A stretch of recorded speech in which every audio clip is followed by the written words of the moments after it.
మానసిక పరిపక్వత ఏళ్ల తరబడి కాలము గడిస్తే రాదు, ఎదురు దెబ్బలు తగిలితే వస్తుంది. మిత్రమా, ఈ లోకంలో ప్రతి ఒక్కరికి అత్యంత ప్రధానమైనది తమ యొక్క జీవితం. జీవితంలో అన్నీ సవ్యంగా సాగాలనే అనుకుంటారు.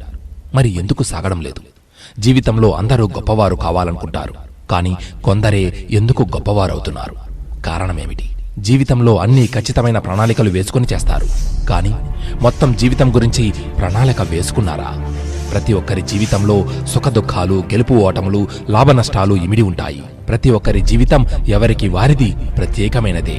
ప్రతి పరిస్థితి ప్రత్యేకమైనదే. కాబట్టి అన్ని వేళలలో అన్నింటికీ సిద్ధంగా ఉండాలి. జీవితం ఒక ఆట, ఆడి గెలువు. జీవితం ఒక ప్రయాణం, కొనసాగించు. జీవితం ఒక యుద్ధం, పోరాడి గెలువు. జీవితం ఒక బహుమానం, స్వీకరించు. జీవితం ఒక రహస్యం, పరిశోధించు. జీవితం ఒక నాటకం, నీ పాత్రను ప్రదర్శించు.